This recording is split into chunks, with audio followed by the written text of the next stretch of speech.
Hi,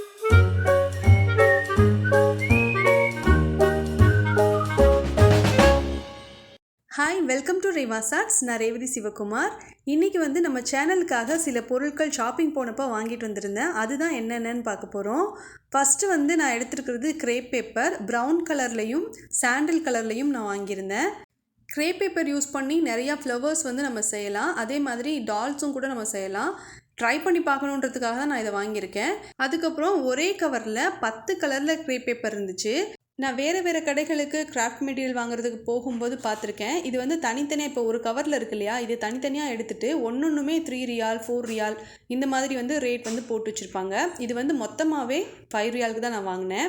இந்த crepe paper use பண்ணிவிட்டு என்னென்ன கிராஃப்ட் பண்ணுறதுங்கிறத ஃப்யூச்சரில் நான் அப்லோட் பண்ணுறேன். அதுக்கப்புறம் டீ லைட் கேண்டில்ஸ் இருந்தது. இது நம்ம க்ளே கிராஃப்ட் பண்ணும்போது ரொம்பவே யூஸ்ஃபுல்லாக இருக்கும். அந்த கிராஃப்ட் பண்ணிவிட்டு அதுக்கு மேலே நம்ம வச்சுட்டு வீடியோவில் காட்டுறதுக்குமே சூப்பராக இருக்கும். நம்ம வீட்டில் டெக்கரேஷன் பண்ணுறதுக்குமே இதை நம்ம யூஸ் பண்ணிக்கலாம். இது மொத்தம் 12 பீஸ் இருந்தது. இதுவும் நான் 10 ரியாலுக்கு வாங்கினேன். அதுக்கப்புறம் மோச்சி ஸ்குவீஷி அனிமல்ஸ் இருந்துச்சு. இது ரொம்ப நாளாக வாங்கணும்னு நினச்சிட்டு இருந்தேன்.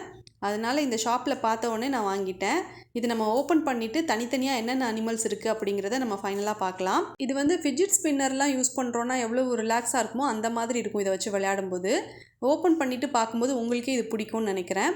அதுக்கப்புறம் ஒரு 4 கிளாஸ் பாட்டில் எடுத்திருக்கேன். இது நம்ம பாட்டில் ஆர்ட் பண்ணுறதுக்கும் யூஸ் பண்ணலாம். ஹோம்மேடாக ஜூஸ், மில்க் ஷேக் இதெல்லாம் நம்ம ரெடி பண்ணிவிட்டு இதுக்குள்ளே ஊற்றிட்டு நம்ம ரெஃப்ரிஜிரேட்டரில் வச்சுட்டும் நம்ம யூஸ் பண்ணிக்கலாம். அதுக்காக நான் இதை வாங்கியிருக்கேன். அதுக்கப்புறம் 000 சைஸில் ப்ரஷ் ஒன்று எடுத்திருக்கேன். இது எதுக்காக வாங்கினேன்னா, தாஞ்சூர் பெயிண்டிங் பண்ணும்போது மேன்யூட்டான ஒர்க் பண்ணுறதுக்கு நம்ம இதை யூஸ் பண்ணுவோம். அதுக்கப்புறம் டெரக்கோட்டா ஜுவல்லரிலையுமே ஃபைனாக வரையக்கூடிய இடங்களுக்கு நம்ம இந்த 000 ப்ரஷ் யூஸ் பண்ணால் ரொம்பவே நல்லாயிருக்கும். அதுக்கப்புறம் டோம்ஸ் பிராண்டில் ஜாமெட்ரி பாக்ஸ் ஒன்று வாங்கியிருக்கேன். ஏற்கனவே நான் ஒன்று வச்சுருந்தேன். அது எங்கேயோ மிஸ் ஆயிடுச்சு. அதனால நான் திரும்பவும் இதை வாங்கியிருக்கேன். அதுக்கப்புறம் ஹார்ட் ஷேப்பில் ஸ்டிக்கர்ஸ் இருந்தது. 2 பேக்கெட் சேர்த்து 5 ரியாலுக்கு நான் வாங்கினேன். இந்த ஸ்டிக்கர்ஸ் கொஞ்சம் பஃபி ஸ்டிக்கர்ஸ் மாதிரி இருந்துச்சு. நல்லா ஷைனிங்காகவும் இருந்துச்சு. அதனால் நான் இதை எனக்கு பிடிச்சிருந்ததுனால வாங்கினேன். அதுக்கப்புறம் டோசன் பிராண்டில் ஏர் ட்ரை க்ளே வாங்கியிருக்கேன். ஒயிட் கலரில் வாங்கியிருக்கேன். இது நம்ம ஏதாவது க்ளே கிராஃப்ட் பண்ணுறதுக்கு, முரல் ஆர்ட் பண்ணுறதுக்கு யூஸ் பண்ணிக்கலாம்னு நினச்சி வாங்கியிருக்கேன். அதுக்கப்புறம் வெல்க்ரோ எடுத்திருக்கேன். இது 2 பேக்கெட் இருந்தது.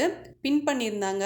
இதில் ஸ்டிக்கர்ஸ் இருக்கும். அந்த ஸ்டிக்கர்ஸை பிரிச்சுட்டு நம்மளோட கிராஃப்ட் ஒர்க் செய்யும்போது அதை ஸ்டிக் பண்ணிக்கலாம்.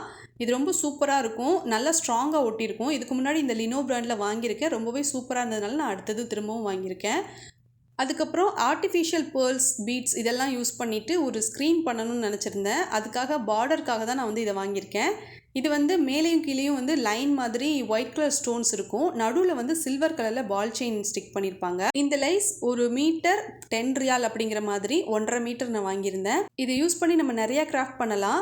வால் ஹேங்கிங் எல்லாம் பண்ணோன்னா ரொம்பவே கிராண்டாக இருக்கும் பார்க்குறதுக்கு. இதை நம்ம கிளாத்தில் யூஸ் பண்ணி ஸ்டிச் பண்ணணும்னு அவசியம் கிடையாது. இதை ஜஸ்ட் அயர்ன் பண்ணால் போதும். இது அழகாக ஸ்டிக் ஆகிக்கும். அதுக்கப்புறம் நிறையா பீட்ஸ் வாங்கியிருக்கேன். அதே மாதிரி பெரிய சைஸ்லேயும் பீட்ஸ் வாங்கியிருக்கேன். இந்த சின்ன சைஸ் பீட்ஸ் கொஞ்சம் அதிகமாகவும், பெரிய சைஸ் பீட்ஸ் அதில் பாதி அளவுக்கும் வாங்கிட்டு வந்திருந்தேன். இந்த பீட்ஸும் ஸ்டோன் வச்ச லேஸும் மட்டும் தஹானி அப்படிங்கிற ஒரு ஷீவிங் மெட்டீரியல்ஸ் எல்லாம் கிடைக்கக்கூடிய ஒரு ஷாப்புக்கு போயிருந்தப்போ நான் வாங்கிட்டு வந்திருந்தேன். அதுக்கப்புறம் போஸ்டர் கலர் 20 ஷேட் இருக்கிற மாதிரியான பெரிய பேக் ஒன்று வாங்கியிருக்கேன். இது தாஞ்சூர் பெயிண்டிங் பண்ணும்போது ரொம்பவே பிரைட்டாக இருக்கும் இந்த கலர்கள் எல்லாம். அதனால நான் இதை வாங்கியிருக்கேன். இதை இன்றைக்கி நான் ஓப்பன் பண்ணி காட்டல. ஆனால் இதுக்குள்ளக்க ஒரு ரவுண்ட் ப்ரஷ்ஷும் ஒரு ஃப்ளாட் ப்ரஷ்ஷும் இருக்கும். அதுக்கப்புறம் ஃபெவிக்ரில் பிராண்டில் 10 கலரில் இருக்கிற மாதிரியான அக்ரலிக் பெயிண்ட் எடுத்திருக்கேன். அதே மாதிரி ஒரு 6 கலர் இருக்கிற மாதிரியான பேர்ல் கலர் கீடு ஒன்று வாங்கியிருந்தேன். இந்த ரெண்டுமே எனக்கு தீந்துடுச்சு. அதனால் நான் இதை புதுசாக வாங்கியிருக்கேன். அதுக்கப்புறம் நான் சின்ன சைஸில் இருக்கிற போரோ ப்ளஸ் க்ரீம் வாங்கியிருக்கேன். இது எல்லா க்ரீம்லேயும் வரும்னு சொல்ல முடியாது. ஆன்டிசெப்டிக் க்ரீம் போட்டிருக்கு இல்லையா, இந்த க்ரீம் நீங்கள் யூஸ் பண்ணி பாருங்கள். எந்த ஆக்டிவேட்டரும் இல்லாமலே உங்களுக்கு ஸ்லைம் ஈஸியாக கிடைக்கும். அதுக்கப்புறம் நான் வாங்கியிருக்கிறது ஒரு பேர்ல் கலரில் இருக்கக்கூடிய ஸ்லைம். மேலே க்ரீன் கலர் இருக்குது. நடுவில் ரெண்டுமே கலந்த மாதிரியான ஒரு கலரில் இருக்குது. கீழ்ப்பக்கம் பார்த்திங்கன்னா பிங்க் கலர் இருக்குது. இதை நம்ம ஓப்பன் பண்ணி பார்க்கலாம். இப்போ நம்ம மொத்தமாக வாங்கியிருக்கிற பொருட்கள் அப்படின்னு பார்த்திங்கன்னா இவ்வளோ தான் வாங்கியிருக்கோம். இது எல்லாத்தையும் நான் இப்போ தனியாக எடுத்து வச்சுட்டு அந்த ஸ்குவீஷி டாய் வாங்கியிருந்தோம்ல, அதையும் நம்ம வாங்கியிருக்கிற ஸ்லைமையும் மட்டும் எடுத்து அதை ஓப்பன் பண்ணி பார்க்கலாம். இப்போது நம்ம வாங்கியிருக்கிற பொருட்களில் உங்களுக்கு எது ரொம்ப பிடிச்சிருக்கு அப்படிங்கிறத கீழே இருக்கிற கமெண்ட் பாக்ஸில் சொல்லுங்கள். ஆல்ரெடி நம்ம சேனலில் கிவ் அவே நடந்து முடிஞ்சிருந்தது இல்லையா, அது நான் நேம்ஸ் எல்லாம் எழுதிட்டேன். சீக்கிரமாகவே ஒரு 2 அல்லது 3 நாளில் ரிசல்ட்டை அனௌன்ஸ் பண்ணிடலாம். இப்போ நான் அந்த ஸ்குவீஷி டாய் இருந்துச்சுல்ல, அந்த கவரை பிரிச்சுட்டு எல்லாத்தையும் எடுத்து வச்சுருக்கேன்.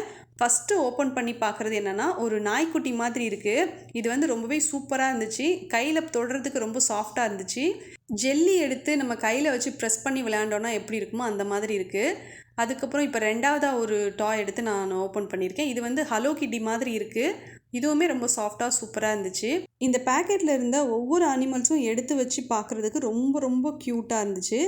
இது வந்து அவங்க மோல்ட் பண்ண விதமா இல்லை பெயிண்ட் பண்ணியிருக்கிறது க்யூட்டாக இருக்கா எதுவுமே நம்மளால் தனியாக சொல்ல முடியல. அவ்வளோ அழகாக இருந்துச்சு. இதை வந்து நம்ம கொஞ்ச நேரம் கையில் வச்சு நல்லா ப்ரெஸ் பண்ணி விளையாடிட்டு இருந்தோம் அப்படின்னா நம்மளுக்கு எவ்வளோ டென்ஷன் இருந்தாலும் அது சுத்தமாக இல்லாமல் போயிடும். அந்த அளவுக்கு வந்து இது ரொம்ப ரிலாக்ஸாக இருக்கும். நான் யூடியூப்லேயே சில ASMR வீடியோஸ் பார்த்துருக்கேன். இந்த டாய்ஸ் எல்லாம் அவங்க வந்து அன்பாக்சிங் பண்ணிவிட்டு கட் பண்ணி காமிச்சிட்டு இருந்தாங்க. நம்ம இந்த டாய்ஸை நம்மளோட மொபைல் கேஸ் இருக்கும் இல்லையா, அதில் வந்து பின்பக்கம் வந்து ஸ்டிக் பண்ணிவிட்டு அதுக்கப்புறம் வந்து ஃபிட்ஜெட் டாய் மாதிரி யூஸ் பண்ணலாம். அப்படி இல்லைனா நம்மக்கிட்ட இருக்கிற ரஃப் நோட்டு இல்லைனா ஸ்க்ராப் புக் மாதிரி நீங்கள் வந்து செப்பரேட்டாக வச்சுருக்கீங்க, இல்லைனா டைரி வச்சுருக்கீங்கன்னா அதில் ஸ்டிக் பண்ணி வச்சுட்டு உங்களுக்கு வந்து போர் அடிக்கும்போது இதை வச்சுட்டு விளையாடிட்டுருக்கலாம். அதுக்கப்புறம் வந்து இது ஒரு வேளை அழுக்காயிடுச்சு அப்படின்னாலோ ரொம்பவும் டஸ்ட் ஆகிடுச்சு, இதுக்கு மேலே கலரே தெரியல அப்படின்னா கூட நம்ம வந்து ஹேண்ட் வாஷ் லிக்யூடோ இல்லை ஷாம்புவோ போட்டுட்டு கொஞ்சம் வாஷ் பண்ணிவிட்டு மறுபடியும் அந்த பெயிண்ட்லாம் போனால் கூட நம்ம வந்து வீட்டில் இருக்கிற போஸ்டர் கலரோ இல்லை நெயில் பாலிஷோ இல்லைனா அக்ரிலிக் பெயிண்டோ ஏதாவது யூஸ் பண்ணிவிட்டு அழகாக வரைஞ்சிட்டாலே இது வந்து புதுசு மாதிரி ஆயிரும். பார்த்திங்கன்னா ஒரு டாகோட ஃபேஸ் மட்டும் இருக்குது. அதுக்கப்புறம் வந்து இது வந்து இதே மாதிரியான டிசைனில் ஒரு 4 இருக்குங்க. கலர் மட்டும்தான் வேறையாக இருக்குது. சின்ன குழந்தைங்களில் யாருக்கெல்லாம் ஸ்லைம் ரொம்ப பிடிக்குமோ அவங்க எல்லாருக்குமே டெஃபினட்டாக இந்த டாய் ரொம்ப பிடிக்கும். இதில் நம்ம ஒரு சின்ன ஹோல் போட்டுட்டு ஜம்ப்ரிங் அட்டாச் பண்ணிவிட்டு கீ செயின்லேயோ இல்லைனா நம்மளோட பவுச்சில் பர்ஸில் பேக்கில் இதிலெல்லாம் கூட நம்ம ஹேங் பண்ணி வைக்கலாம். இந்த டாய்ஸை நம்ம கையில் வச்சு ரொம்ப நேரம் ப்ரெஸ் பண்ணி விளையாடிட்டு இருக்கோம் அப்படின்னா கையில் வந்து ஒட்டுற மாதிரியான ஃபீலிங் நம்மளுக்கு வரும். அந்த நேரத்தில் பக்கத்தில் இருக்கிற செவத்தில் வந்து இதை நம்ம ஓங்கி எரிஞ்சோம் அப்படின்னா இது அப்படியே போய் செவத்தில் ஒட்டி நிற்கும். கீழே விழுகவே விழுகாது. நம்மளுக்கு வந்து வேணும்னா திரும்பவும் போய் நம்ம அதை ஃபோர்ஸ் பண்ணி எடுத்துகிட்டு வந்தால் மட்டும்தான் நம்மளால் எடுக்கவே முடியும். அதனால் இந்த டாய் யூஸ் பண்ணி நீங்கள் எரிஞ்சு விளையாடுறீங்கன்னா உங்களால் எடுக்கக்கூடிய அளவுக்கு தூரம் இருக்கிற இடத்துல மட்டும் நீங்கள் இதை எரிஞ்சு விளையாடுங்க. ரொம்ப தூரமாக நீங்கள் எடுக்க முடியாத இடத்துல எரிஞ்சிட்டிங்க அப்படின்னா அது விழுகவே விழுகாது, நம்மளால் எடுக்கவும் முடியாது. இப்போ நான் ஸ்லைம் எடுத்துக்கிறேன். இது பேர்ல் மெட்டாலிக் ஸ்லைம். மேலே வந்து க்ரீன் கலர் இருக்குது, நடுவில் க்ரீனும் பிங்க்கும் மிக்ஸ் ஆனால் என்ன கலர் இருக்குமோ அந்த கலர் இருக்குது. கரெக்டாக கலர் சொல்ல தெரியல. அடிப்பக்கத்தில் வந்து பிங்க் கலரில் இருக்குது. இப்போ வந்து தனித்தனியாக நம்ம இதை எடுத்து வச்சுக்கலாம். பிங்க் கலர் வந்து பார்க்குறதுக்கு ரொம்ப நல்லா இருந்துச்சு. இதை வெளியில் எடுத்ததுக்கப்புறமும் இதை வச்சு விளையாடுறதுக்கு ரொம்பவே சூப்பராக இருந்துச்சு. கலருமே பார்க்குறதுக்கு அழகாக இருந்துச்சு. இப்போ இந்த க்ரீன் கலர் ஸ்லைம் எடுத்து நல்லா மிக்ஸ் பண்ணிக்கிறேன். இதில் ஏற்கனவே கொஞ்சம் பிங்க் கலர் கலந்துருந்துச்சு, அதையும் சேர்த்தே நல்லா மிக்ஸ் பண்ணிட்டேன். இப்போ வந்து இந்த பிங்க் கலர் ஸ்லைமையும் க்ரீன் கலர் ஸ்லைமையும் நம்ம ரெண்டையும் ஒன்றா மிக்ஸ் பண்ணிக்கலாம். மிக்ஸ் பண்ணுறதுல விருப்பம் இல்லை தான், ஆனால் வந்து மிக்ஸ் பண்ணால் என்ன கலர் வருதுன்னு பார்க்கலான்றதுக்காக மிக்ஸ் பண்ணேன். பிங்க் கலரும் க்ரீன் கலரும் நல்லா மிக்ஸ் ஆகி லைட் கலரில் ஒரு கலர் வந்திருக்கு. இது என்ன கலர்னு எனக்கு கரெக்டாக தெரில, உங்களுக்கு தெரிஞ்சால் கமெண்ட்டில் சொல்லுங்கள். இதை வந்து நம்ம தனித்தனியாக குட்டி குட்டி போர்ஷனாக எடுத்துகிட்டு வேறு வேறு கலரில் அக்ரிலிக் பெயிண்ட் கலந்து மிக்ஸ் பண்ணோம் அப்படின்னா சூப்பராக இருக்கும். இல்லைனா ஃபுட் கலரோ இல்லை பேர்ல் மெட்டாலிக் கலரோ கூட எடுத்துகிட்டு நம்மளுக்கு விருப்பமான கலர்களை மிக்ஸ் பண்ணி விளையாடலாம். இல்லைனா இதில் ஏதாவது லிப்ஸ்டிக், ஐஷேடோ, நெயில் பாலிஷ் இந்த மாதிரி காஸ்மெட்டிக் திங்ஸ் வந்து எக்ஸ்பைரி ஆயிருந்ததுன்னா அதை கூட நம்ம இதில் ஆட் பண்ணிவிட்டு மிக்ஸ் பண்ணிக்கலாம். பட் இன்றைக்கி நான் எதுவுமே மிக்ஸ் பண்ணலை. கையில் வச்சு கொஞ்சம் நல்லா ப்ரெஸ் பண்ணிவிட்டு இதில் குட்டி குட்டி பபிள்ஸ் வந்தது அதெல்லாம் உடச்சி விட்டுட்டு கொஞ்சம் நேரம் ரிலாக்ஸ் பண்ணிவிட்டு அதுக்கப்புறம் இது ஏற்கனவே வாங்கும்போது ஒரு பாக்ஸில் இருந்துச்சுல அந்த பாக்ஸில் நான் திரும்பவும் எடுத்து நான் இதை மூடி வச்சிட்டேன். உங்களுக்கு வந்து இந்த மோச்சி அனிமல் ஸ்குவிஷி டாய் ரொம்ப பிடிச்சிருந்ததா இல்லை ஸ்லைம் பிடிச்சிருந்ததான்றதை கமெண்ட்டில் சொல்லுங்கள். தேங்க்ஸ் ஃபார் வாட்சிங்.